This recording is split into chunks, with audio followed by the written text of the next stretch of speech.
Welcome to Creatives Processing, a podcast where creatives come together to talk about their process and process what it means to create for a living. I'm your host, Sarah Mulligan Williams. I'm the creative director behind Word of Mouth, my studio partnering with small businesses and nonprofits on creative strategy, brand identity, and content production. I also curate Comedy 101, a live film series where I put foundational comedy films in front of an audience and talk about what makes them work. And now, this podcast. 3 pretty different things on the surface, but they're really all the same thing to me. An excuse to dive deep on a subject to learn the craft behind it. Every episode of Creatives Processing shines a light on people who make art for a living and have figured out a few things along the way.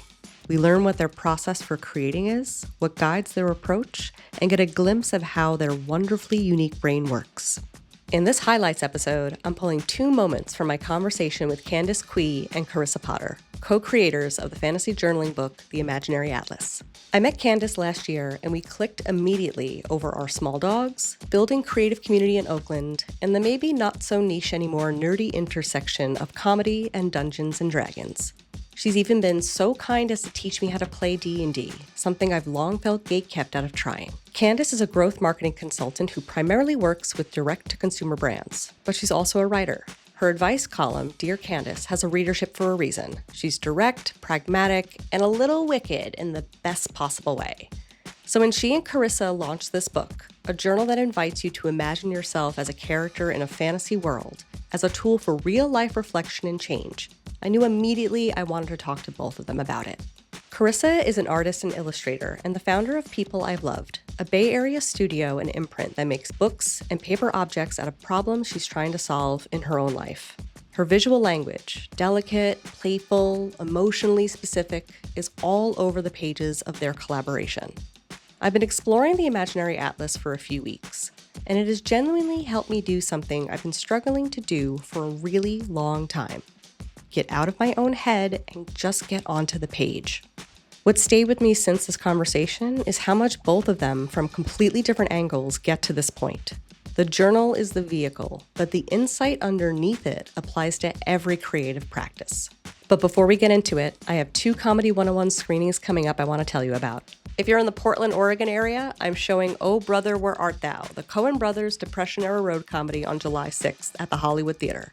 I've been thinking a lot lately about the Odyssey and epic storytelling with Christopher Nolan's adaptation coming out, so I wanted to revisit the last time an Odyssey adaptation had this much attention. And if you're in the Bay Area, I'll be at the Roxy in San Francisco on August 17th with Wet Hot American Summer, a Comedy 101 Hall of Famer and one of my all-time favorites. Maybe you would like to join in? We do need a druid, and you have definitely cast a level 5 charm spell on me. Tickets for both are in the show notes. All right, let's start with Carissa on why art isn't a privilege, it's medicine, and how fantasy works as a tool to get around your own inner critic. Then Candace on what the writing process actually looks like when you stop forcing it, and why trust is what makes creative work possible, alone or with someone else. Between segments, I'll share what these moments bring up for me. But before we get into it, if you haven't already, please follow or subscribe to Creatives Processing wherever you're listening or watching right now. It's the best way to make sure you never miss an episode, and it genuinely helps this show reach more people. You can also follow at Creatives Processing on Instagram. That's where I share new episodes first. There's also a monthly newsletter that covers all things Creatives Processing, Comedy 101, Word of Mouth, plus playlists, book recs, and more. Check the show notes for the link.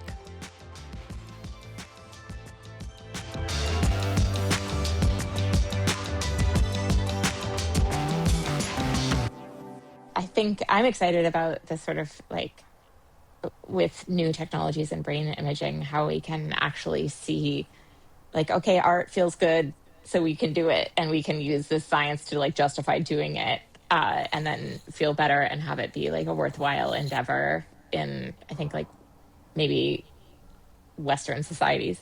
I don't know. I can't speak to other countries, but a lot of the time, the idea that art is a privilege and something you do in your spare time, but actually art is just as important as exercising or other activities that sort of calm you and ground you and keep you sane. Yeah. I mean, connected to the other activities Candace was doing, while doing the art. You know, you're also playing video games. Maybe you're watching something that brings you joy, but these are things that are like, it's rest and it's leisure, and you're able to like pursue things that aren't just like on this hamster wheel of just like gotta Right. produce content, gotta make money.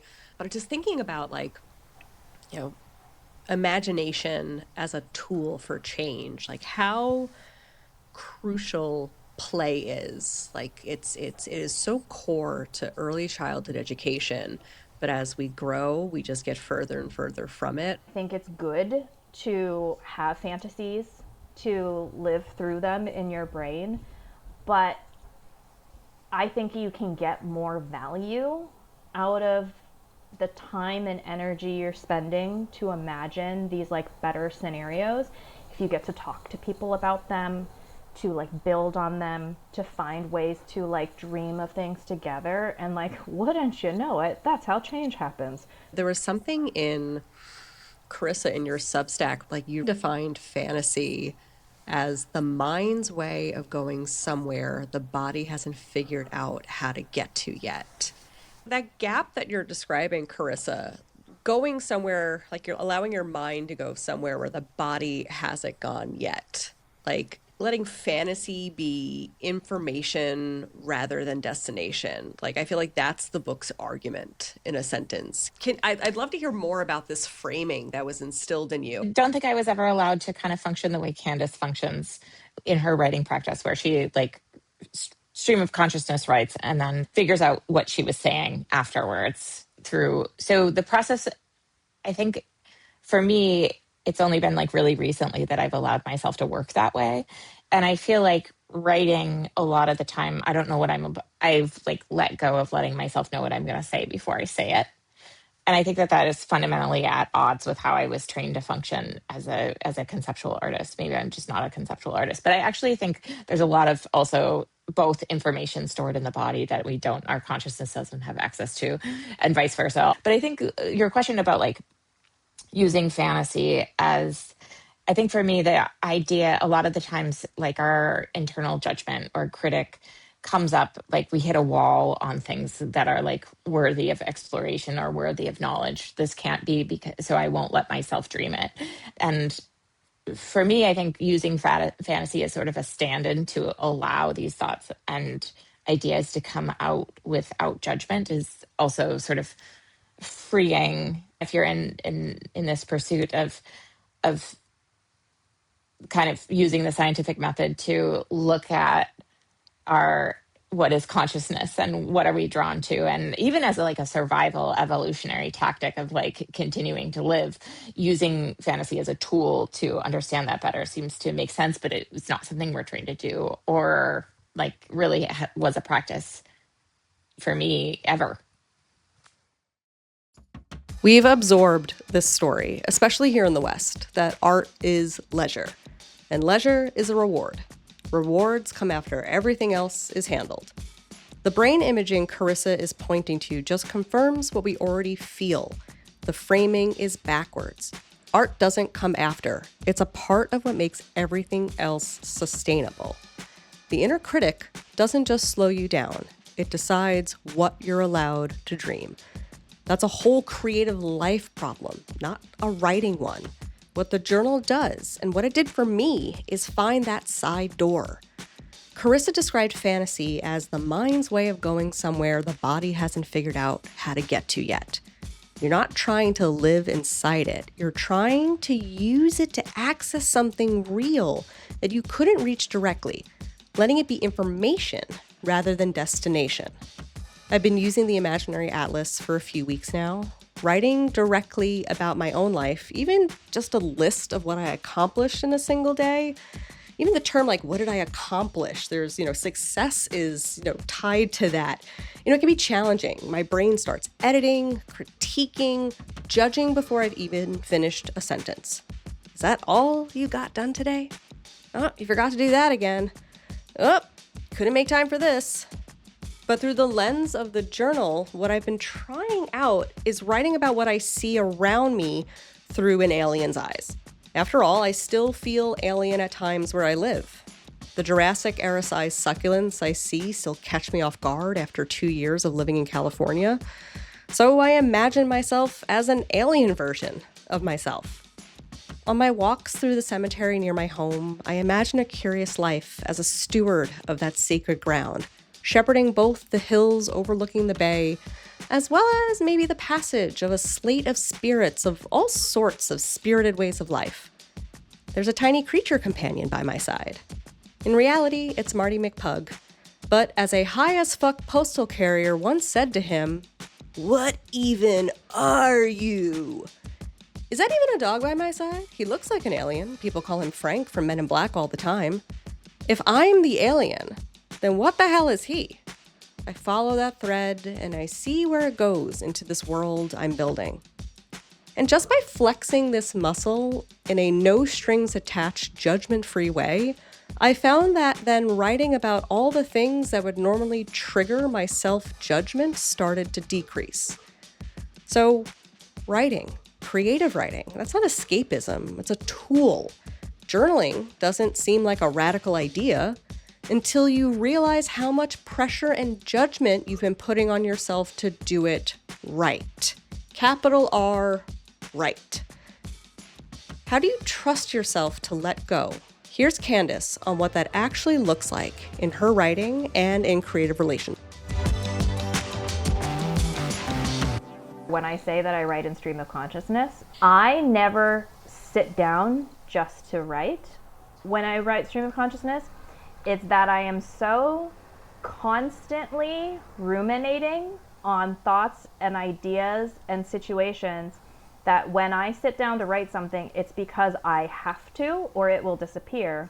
Because the one thing I am worst at in the world, besides maybe playing woodwind instruments, I've never gotten the knack, is like I'm really bad at resting. Similar to Carissa, when I step away from a project, I can't think about it. I actually don't want to think about it. I have too much other stuff to think about. And I just so happened to have had grammar and spelling drilled into me so hard that when I write stream of consciousness, full sentences, paragraph breaks, formatting emerge as I'm writing.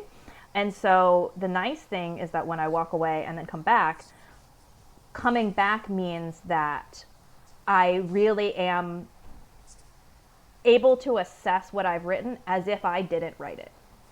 And when I talk about not being precious with my things, it kind of comes down to other people's things too. Like one area of feedback that I've been criticized about a lot of the time is that because I'm not necessarily good at creation in that kind of creative way, I do really value kind of instinctive feelings about what feels good, what feels bad. And more importantly, like a lot of the time I approach things with what I don't like.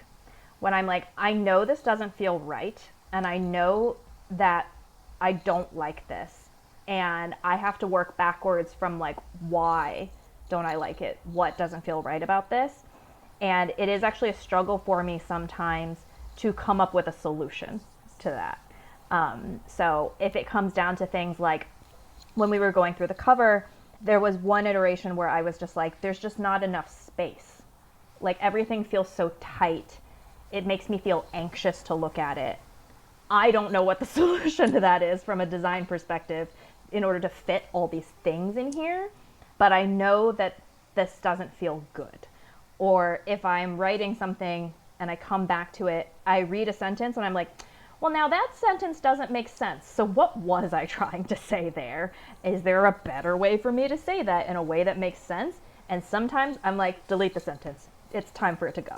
I actually found it incredibly helpful because if you're too in your own head and you're just stream of consciousness writing things, if you're too in your own head about it, like you can't even get the words out of your brain onto the page.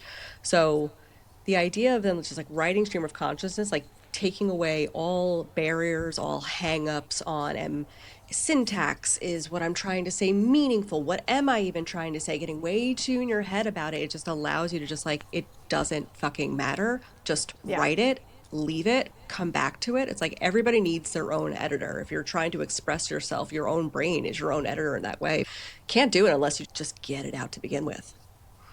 I think a lot of what people struggle with when it comes to creative projects, I often think comes down to something akin to a lack of confidence or a lack of trust. Like when I am taking the time to write something down, I trust that whatever I'm writing down is something that I want to write down. And I don't need to worry about anything else. If it's just that like I felt a call to do this, I'm just going to do it. And I just trust that it's something that I wanted to say in this moment. It's just like, these were my thoughts in this moment. And there can't be anything like bad about that. And I think that also contributes to really good collaborative experiences. Like, I know Carissa, I think, pretty well. And like, we've been friends for a long time. And so I just trust that she is going to do her best with whatever work we're doing together. And I trust that like she wants to be collaborative, and I trust that she respects me and what I do. And therefore like it just makes things easier. Because so often when you see things like communication breakdowns or people delaying things or like someone being like overly controlling or like needing too much of something, I do often think it comes down to some lack of trust that this process is going to like break something. And then I'm like, so what if it does? Things break.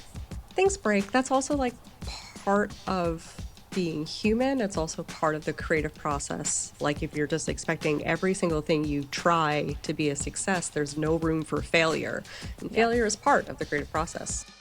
I think the hardest thing about creative work isn't the skill. It's getting out of your own way long enough to just do it. What Candace is describing is deceptively simple. Trust that the thought is worth capturing before your own internal editor gets there first. Write it, walk away, come back. That's the whole process. But it only works if you actually believe the first part. I have spent a lot of time not believing the first part. Running a solo creative studio means the inner critic has a lot of uninterrupted airtime. Before I've made anything, I'm already auditing it. Is this the right approach? Is there a smarter version I'm missing? Should I redo the brief? Redo the concept? Actually, should I be doing this at all? The second guessing arrives before the first draft does. And then I wonder why nothing gets finished. But what clicked for me here, the rumination isn't a problem to solve. It's the material. The constant turning over of ideas, the replaying of conversations, the noticing, that's not distraction, that's the work. It's already the work. The sitting down to write is just the capture. If you wait until you're sitting down to start thinking, you've already missed it. And the trust extends outward to the people you make things with. Candace traces most creative breakdowns back to that same root. Not skill, not process, trust. Do I believe this person is actually invested in what we're making? When the answer is no, even the smallest piece of feedback feels like a threat. But when the answer is yes, things can change, break, or shift mid-project, and it's just part of it. The work I'm most proud of these days isn't the work that got me awards, but the process to getting there was a nightmare. It's the projects where a collaborator I trusted enough to say to, I don't think this is working, and we come to a solution together with positive presumptions. That room is rarer than it should be, and it doesn't happen by accident. It's built over time out of the same thing Candace is describing. The willingness to trust the moment you're in. So, what would you make if the first draft didn't have to be the last word? If you liked this episode, the full conversation with Candace and Carissa is available now. We get into how the Imaginary Atlas came together, what it looks like to build something across different creative skill sets, all the different ways trust comes into play within themselves and working together, and why they both believe imagination isn't an escape from real life, but it's a tool for building one. Links to the Imaginary Atlas, people I've loved, and how to connect with both Carissa and Candace are in the show notes. If you've been wanting to build a journaling practice and keep bouncing off traditional prompts, this one is a totally different experience. Check it out. That's it for this episode of Creatives Processing. If you loved it, give it some stars. Please leave a rating and some love, or spread the word and share it with a friend. I've been your host, Sarah Mulligan Williams. You can find me and my creative studio, Word of Mouth, at wordofmouthcreative.co. If you're a brand or organization looking for a creative partner, someone who leads with strategy, storytelling, and a real human point of view, that's what I do. Come say hi. For updates from Word of Mouth on creatives processing, Comedy 101, and everything and anything else I might be working on, sign up for my monthly newsletter. Links to it and everything else I've mentioned are in the show notes.